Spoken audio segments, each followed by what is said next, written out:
Namaste, everyone. Welcome to a brand new episode of the Bharat Varta podcast. I hope you're safe and quarantined.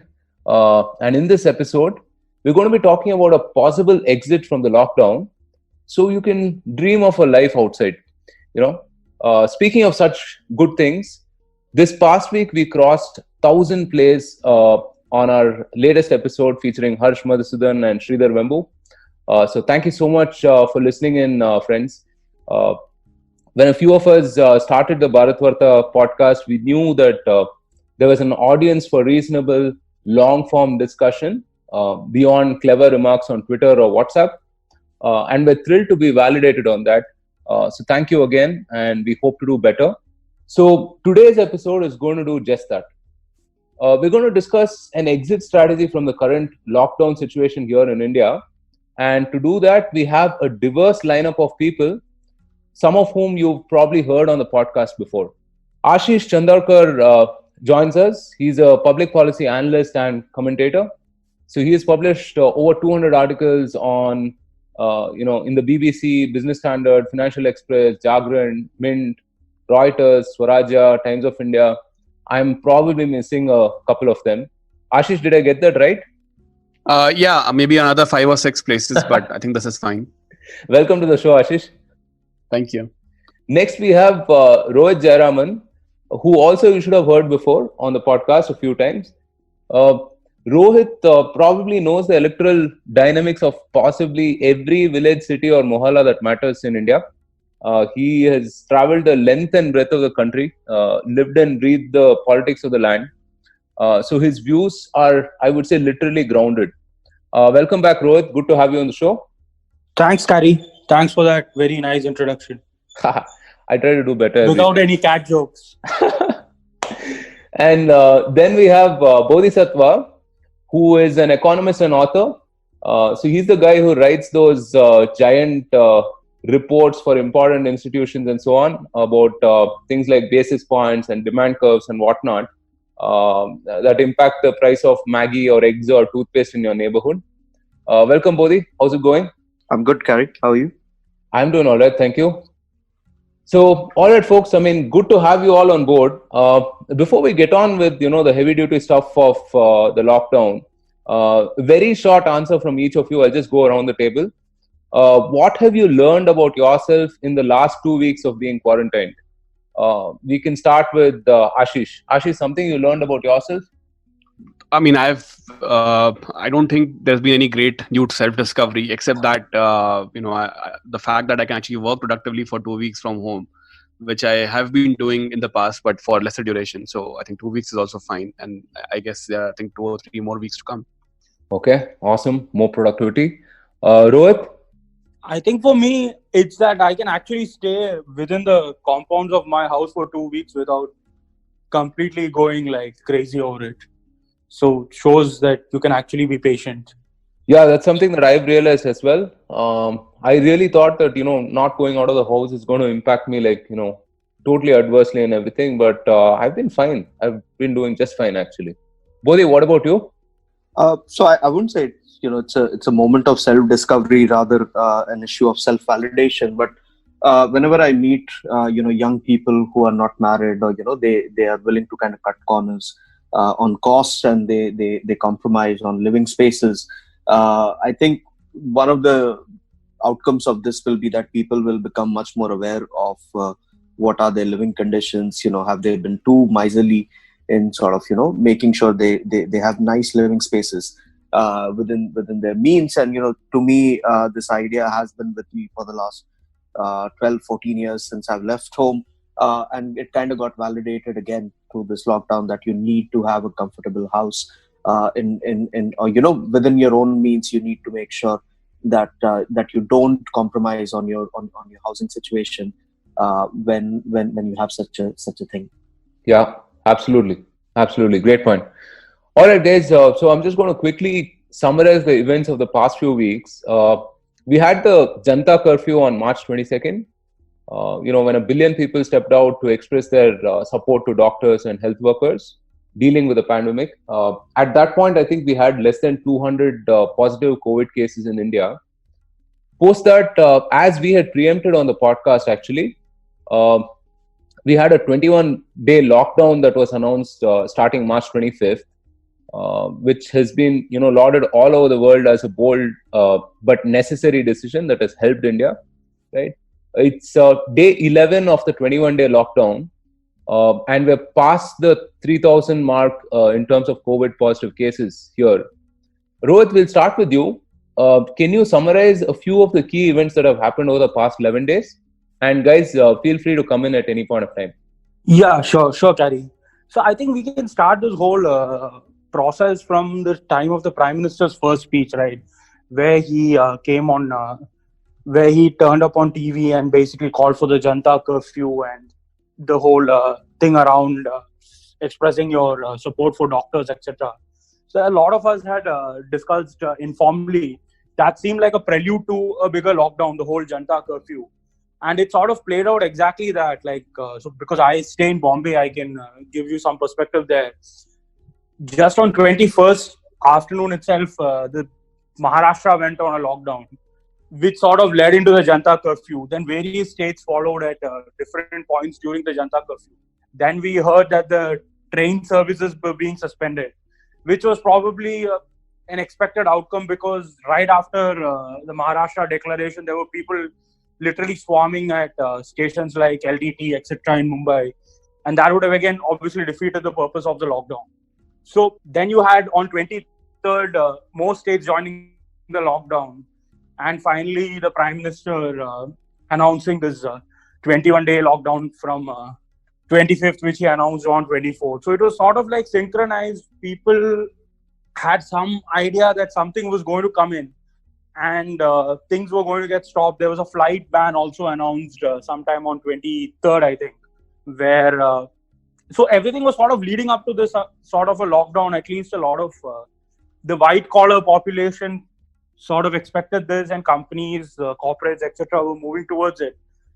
And that's something that a lot of people have, when they criticize the lockdown as unplanned, sort of miss that, as much as you can sort of give hints about a lockdown, it is probably given. Now, coming to the lockdown itself, obviously the big thing in the initial days was what happened with the migrant labor. And this is something that had been happening right from the day the states sort of announced their local lockdown, so as to speak. Because I flew in from Mumbai to Kerala actually on the 23rd. And you could see people all over the highway sort of, moving towards Tamil Nadu and onwards east. They were literally walking or trying to hitchhike. Because obviously economic activity to some extent had sort of slowed down.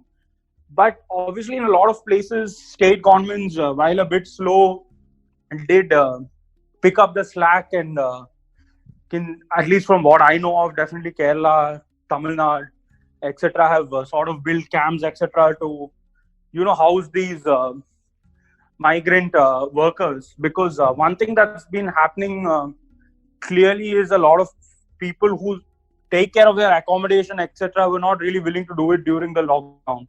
And that became a local political issue. Then we, of course, have the massive incident that happened in Delhi, where you could see literally lakhs of people going towards the UP border. And because the politics of it aside, that was clearly a scary sign for 2 to 3 days, whether this whole lockdown itself had served a purpose, because so many people were leaving Delhi, which is relatively more infected, to go out into the hinterland, preventing which was the entire purpose of the lockdown. A lot of the commentary around the migrant workers, I think, really at some level show different perspectives on the kind of choices that you face in such a pandemic, because a lot of things have been made. Everything is literally zero sum and not as clear cut as a lot of people wanted to make it out to be. And of course, you have your usual suspects trying to do political point scoring. I mean, and that's something that's best left ignored. Once you move on, I think things with the migrants stabilized sometime over last week. And then you had this whole new thing of this Tablighi Jamaat, which has sort of exploded on the news scene this week with this whole event that had happened in Delhi from 13th to 16th March is what a lot of people say. But for instance, there's news that there was a separate event for only people from southern states, which happened even after that. So a bunch of things happened in that place in Nizamuddin, and obviously the sort of like this has become like a one-stop vector, right? As in, people from this congregation seem to have moved out all over India. A lot of them were holed up in Delhi, and in a disproportionate number of states, they are the pretty much the biggest factor in cases rising today, which is obviously unfortunate because that sort of muddles up whatever was supposed to be achieved during the lockdown. But at some level, it also shows what the lockdown did or could have done, right? In the sense that states that have not really had much impact of the Tablighi Jamaat for whatever reasons, like for instance, I right now stay in Kerala, and Kerala doesn't have an active Tablighi Jamaat population, so it's sort of really reduced the number of cases Kerala is seeing relative to some of the other states over the past 2-3 days, which sort of shows how the lockdown probably would have worked if not for this you can't call it a black swan because obviously everyone knew this event was happening, but this one-off event. And that's, I think, something that may guide policy prescriptions to end the lockdown. So, Rohit, if I can come in on that, so I think, apart from containing the virus itself, if we just think about, the migration back of laborers from economically prosperous states to, the ones which are economically weaker, obviously the burden on face value looks like is falling on, say, states like UP, Bihar, Bengal, Odisha, where these people are going back to.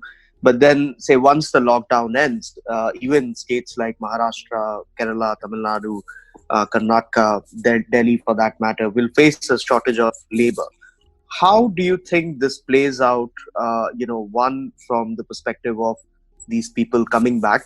How much willingness or, push will come from those eastern state governments to push their migrant workers back into the more economically prosperous states? And two, what kind of incentives do you think the economically prosperous states would give in order to bring these people back? And can that have a political ramification to a certain extent? Right. So, Bodhi, I would actually take a very classical economist view of this, quite ironically, in the sense that I think unless there are some lockdowns imposed, and one of the side effects of this is that two of the biggest hotspots for cases right now in the country are unfortunately Delhi and Mumbai, which are obviously the two most, the two biggest metros in the country. But leaving that aside, that sometime if I honestly think that you would actually get demand and supply back, because people who left while they left, either because they didn't have immediate access to work, and a lot of people did leave because they wanted to be at home for a lockdown. As in, when you're in trouble, your first instinct is to go home. So I have a feeling that as soon as things stabilize and there's no governmental pressure to keep people away, once the trains start and things like that, people will probably come right back because they have to also make up for their lost earnings. So I'm not very sure if there'll actually be a labor shortage independent of regulatory restrictions. Hey Ashish, I want to ask you this. I mean, it seems obvious, as Rohit has said, that people would want to go back home in troubled times, especially when work opportunities are suspended as such. So, I mean, is there a way we could have planned this better? I mean, this whole migration, is there something that we could have done from a policy perspective or a governance perspective that could have planned this in a more systematic way? So I do believe that it is very difficult to create policies for exceptions, right? So when we say plan better, what do we mean? There's no database which says that the number of which maps number of people living in a given state who would want to go to some other state, right? So whatever you planned for, there would have always been exceptions to that. And India is such a large country that getting relevant data, and then especially for the unorganized sector, and then actually doing something structured for them would have been impossible. So I actually don't believe that adding 3 days of notice would have made any difference. In fact, it would have made it worse. because had you tried to plan, the plan should have looked really stupid. So the the way the lockdown was imposed, that is the only way you can do this in India, by force fitting it in a small window, and then basically deal with the chaos for a couple of days and then let things stabilize. So, for example, in the first couple of days, there were a lot of reports about e-commerce deliveries being hampered or trucks being stranded on the state borders. The challenge for a country like India is you can't plan for these things because each state takes its own view in terms of how do you implement a general central guideline, and because of the political structure you can't really influence some of it centrally. I mean, you can make a general guideline only. So I don't think that the lockdown should have been planned in any way. It does make a very important point though, that the communities which are dealing with the exodus of migrants have seemed to have done a pretty good job. If you see the local news reports or read Twitter handles, it seems that the communities have done a pretty good job of dealing with this exodus. They've quarantined people locally. The village pradhans and sarpanchs have taken a lot of control over people not going out, etc. So this is really good to see that the message has gone deep into the hinterland, and the villagers are very much aware of what is going on, and they done a good job. I mean, the exodus happened between 21st on trains and then 27th, 28th on the buses. So we will know in the next few days, maybe in another 4 or 5 days, if it has been effective. But it looks like the preliminary reports would make you think that it has been effective, which is a good sign. Does anyone else want to come in? Bodhi, I mean, you've lived in Singapore, for some time, right? It baffles me how people compare a country with a population of what I think 50 lakhs with a country with a population about 1.4 billion people. But there could always be things that we can learn. Do you want to come in and add a few points on this whole point about planning and like a systematic migration? Yeah.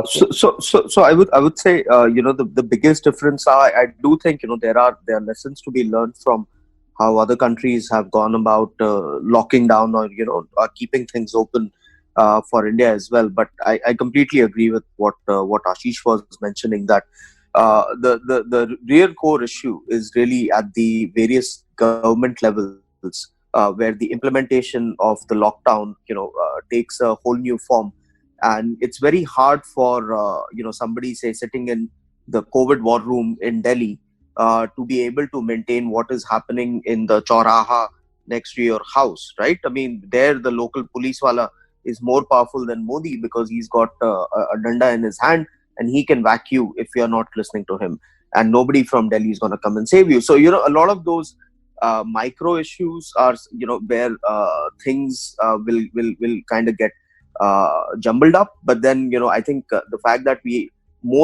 I would say at 80 to 90% level implementation, this has been a very, very successful exercise. Okay, I guess we'll move on from that. Bodhi, just continuing, right? So what do you see as being the impact of the last few days? Have we done better? Have we done worse? And how do you see this impact panning out going forward? So my broad sense is that as I was saying, like, there's been probably 80 to 90% good execution as far as keeping people inside their homes is concerned. I think there was initially some worries about certain supply chains getting broken down, or the authorities both at the central and at the state and also at the municipal level not understanding completely the backward and the forward linkages of certain non-essential sectors, but a lot of those issues are starting to be resolved, and I think this has been an exemplary example of how the government of India and the state governments can sort of fall in line and interlock their ability to execute in a very timely and precise manner. Obviously, there will be certain shortfalls, that's expected for a country which is still at a $2,000 per capita and a wide range around that. But overall, I would say the execution has been quite good. My worry here, in some sense, when thinking about the economic and to a certain extent then the social impact, will be going back to this idea of, like, will the migrant laborer come back? or will you have a situation where certain taxes will need to go up in order to finance the fallout, economic fallout? And are we going to struggle in order to provide some growth capital for the economy to recover post this particular lockdown? If you just eyeball what various governments around the world have done in order to prevent themselves from being hit by COVID. I remember talking to a friend, Harsh Gupta, who was telling me that in the second quantitative easing, the US Fed had bought a total royal sum of $500 billion of assets over a period of 9 months, and it was heavily criticized. Right now, the Fed is buying the same amount of money in the last 1 week or so, right? So the amount of stimulus that everyone else globally is throwing at this problem is insane. Whereas for us, while we have taken the right first steps of providing food, providing sustenance, what I fundamentally worry about is that the government of the day will be far too conservative in its approach, and there's a certain moralistic streak around helping private businesses to remain in operation, because they're supposed to be private, they're supposed to be capitalist, and they can look after themselves. But this is almost like being hit by an asteroid where you just don't have any control. And so from that perspective, my worry is that the government will not do enough because of certain vested interests within the media, within the economic intelligentsia, which will tell it that if you do enough, your currency will blow up, your rating agencies will downgrade you, which is complete hogwash. We should focus on preserving our growth capital and making sure those engines remain very active, and they come out of this with their health completely restored. Okay, does anyone want to come in on that and add to it maybe? Yeah, I can come in on this. I totally agree with Bodhi here, in the sense that the biggest worry really now would be on how exactly do we mitigate the impact of the lockdown on businesses, especially small businesses, which obviously employ a disproportionate number of people in our country. And like the whole point on capitalism and private this thing, I think that's something that's very important, because a lot of people, obviously in the US especially, have been trying to make this whole argument, especially the conservative, hardcore economic libertarian types. And the real point here is there's really nothing that a business has done wrong in this situation. They've been asked to close down by the government, and that is something that I think we really need to understand while evaluating what the response from the government side should be. Unlike your normal crashes or depressions, etc., where there is definitely a case of either poor planning or like, for instance, during the NPA crisis, people would say that businesses sort of didn't plan properly. But here you can't really plan for this, as in you've been told to do this by the government. It's a global pandemic, and at that point I think some of these normal rules of talking about private capital should sort of go out of the window. Otherwise the recovery might be long and hard. Yeah, so at what point of time do you expect people to say, I can't go hungry anymore, I need to feed my family, and forget about this whole COVID situation, I'm going to go back to work? So I would say on that issue, the government in principle is providing food, right? So the sustenance part is being taken care of by the state, and you can say people who are in the slightly higher income strata, they will have the savings, the means to keep their families fed for a relatively long period of time. My biggest concern here will be that the permanent loss of businesses, or growth capital that's been invested by individuals or by companies, would mean that the overall systemic level of activity which gets generated just because a company used to employ 100 people has suddenly gone to zero, and those 100 people are out in the labor market looking around for better jobs or similar kind of jobs, and they're bidding down the wages. It creates a systemic impact which takes a long time to recover from. And this will also hurt the government, because their tax revenues will go down. They will have to do more to provide for these people who have been rendered jobless. So it's a downward spiral, So we need, if I were to visualize it, it's like a whirlpool of activity, and at every single swirl, we are going slightly downwards. So you need to arrest that whirlpool and pull the person who is stuck in that whirlpool, pull them out of the water, so that they don't keep going spiraling downwards as the whirlpool takes you with it. Okay, so let's move on to some exit strategies now. Ashish, what do you see happening now? Do you see like a relative easing of the restrictions? Will there be a partial lifting of the lockdown? How will states cooperate and so on? Yeah, Gary. So the current lockdown ends on April 14th. The Prime Minister did a meeting with all the chief ministers a couple of days back. There were media reports and there was a leaked tweet from Arunachal CM Pema Khandu, which kind of indicated that the lockdown may either continue or may have a phased ending in the coming days. So I think India has to consider a few things here. Firstly, agriculture activity. Now, this is the harvest season for the winter crop. How do we get the food items, essential items? How's the supply guaranteed or tied up across the country? That is the key part. I think right now we have managed well in this last 2-3 weeks of state and national lockdown. But can it continue like this? Like, are the supply lines strong enough to continue delivering to the last mile? I'm not so sure. Maybe people had stocked up for a couple of weeks, but what happens after that? Also, manufacturing of medical equipment. What we will need on a big scale is manufacturing of the personal protection equipment or PPEs. If the cases are spiraling, or if there are people who are put, just read the reports coming out of New York. I mean, the New York governor has been saying that New York is now facing a short supply of ventilators right now. If that were to happen to India, God forbid, India would have a much worse off. Will be much worse off compared to, given our health facilities. So the general production of items, be it in the essential category, including the medical supplies, has to resume at some point of time, because this is important even for the COVID prevention itself, not just from a point of view of economic activity. That is one. Second thing is, it is very clear that there are several hotspots in the country where the cases are growing exponentially. Even if you remove the impact of Tablighi Jamaat, etc., there are still 8 or 10 hotspots in the country where the cases are spiraling. You will need much more focused testing. You will need state capacity to actually get people isolated, identified, tested, and reported. Now, that itself has been in question in the last week or so with all the violent incidents going on, right? So all chief ministers have to sign up for like a really hard line here in terms of not